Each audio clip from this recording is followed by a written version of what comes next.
Oke, Neri, kita mau ngebahas soal drama Kode Blue lagi ya.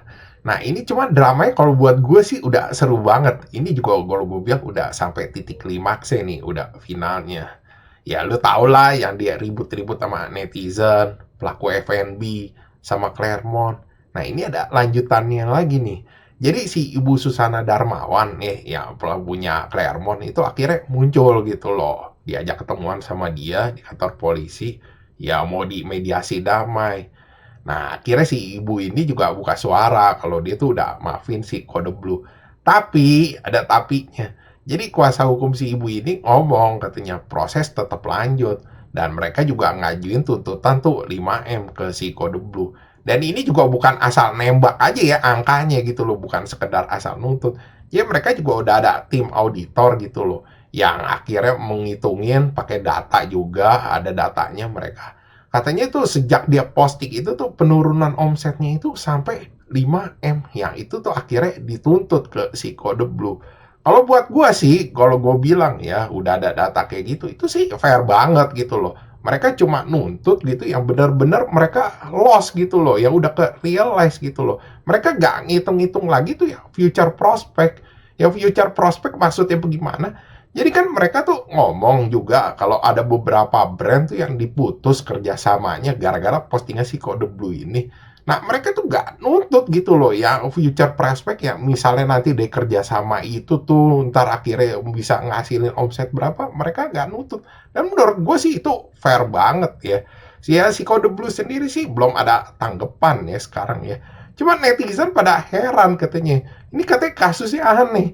Anehnya kenapa? Ya misalnya kan orang mau damai gitu minta maaf, ini kok video-videonya tuh yang dia ngata-ngatain Claremont, yang track-trackin Claremont itu pada gak dihapus, gimana mau damai?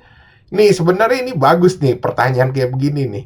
Lu tau gak sebenarnya itu dia udah kiri kanan jurang tau gak lu? Lu tahu kan selama ini tuh dibilang kalau dia itu ngelakuin review jujur gitu loh. Dan dia juga ngomong katanya videonya gak bakalan gua hapus katanya. Jadi dia udah ngomong tuh karena ini review jujur bukan pemerasan atau apa-apa. Gue cuma ngajakin kerjasama. Nah, itu juga follower-followernya dia sekarang nih, itu masih banyak lu liatin yang ngebelain dia, yang pada ribut sama netizen di komenan-komenan, dan mereka bilang katanya ini sih parah katanya, orang cuma review jujur katanya dipolisiin. Nah, lu bayangin kalau orang-orang ini follower-follower dia sekarang nih yang masih ngebelain dia segitu banyaknya. Terus mendadak tuh dia ngapusin video-videonya yang dia ngomong katanya gak bakalan gua hapus gitu. Ya mereka pasti mikir, lu mah cari aman doang. Ternyata yang lu selama ini bilang review jujur itu bullshit.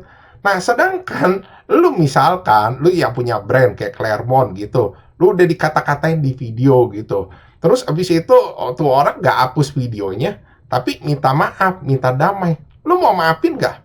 Ya gak bakal dimaafin. Ya itu juga nggak ngejamin nih, misalnya dihapus videonya itu bakal selesai ya. Dia juga jadi pusing. Waduh, kalau gue hapus, gue hilang follower nih. Tapi kasus juga belum tentu selesai. Tapi kalau gue kagak hapus gitu loh, ini pasti beneran kagak ada jalan damai. Dia juga pasti udah ngeliat lah power follower tuh sedemikian dahsyatnya gitu loh. Bisa ngebelain dia sampai sekarang. Itu bisa juga ngangkat restoran mana yang dia sebut-sebut, yang dia puji-puji. Atau bisa ngambrukin restoran, ya dia kasih review jelek. Itu dia pasti juga, ya lu berasa hilang lah pasti kayak gitu ya, dia mesti milih. Lagian kok gue bilang ya, dia sih minta maafnya gitu aneh tau gak lo, anehnya kenapa ya? Kita misalnya minta maaf, kita tahu kita salah gitu loh. Selain kita minta maaf tuh kita tahu, kita sadar gitu kita salah, kita introspeksi diri gitu, benerin lah. Kalau dia ini nih, dia udah nggak ngerasa salah, dia minta maaf, ya udah minta maaf, tapi dia tetap ngomong katanya yang gue lakuin ini nggak salah. Ya lu bisa lihat lah wawancara dia terakhir sama wartawan tuh di kantor polisi. Oh, gue cuma ditanya-tanyain kok di wawancara sama polisi. Lagian gue nawarin kerja sama. Kalau lu nggak mau, ya udah. Lagian anehnya lagi yang lebih aneh nih di gue, menurut gue nih. Misalnya gue kasus kayak dia gitu, ribut sama orang banyak, sama netizen. Gue tuh kalau itu gue gak bakalan posting tuh gak lu di medsos gue. Mungkin bisa sebulan kali sampai nunggu suasana reda. Lah ini lagi panas-panas sih malah bikin story anjir, nantangin gitu, kayak ngeledek-ngeledek, nyindir-nyindir, nyinyir gitu, dia ngomong katanya, iya katanya suruh lapor aja tuh katanya ke DPR, ke polisi, ke netizen. Ya akhirnya netizen kan jadi panas juga. Ya makanya kalau netizen sekarang malah makin panas-panasin, malah ngeledek-ngeledek dia, kalau gue bilang wajar. Sampai kan mereka juga bilang katanya boykot aja tuh katanya brand yang endorse dia. Ya menurutku sih masuk akal juga yang dilakuin netizen gitu loh. Misalnya brand-brand gitu yang di-endorse dia, di-boykot.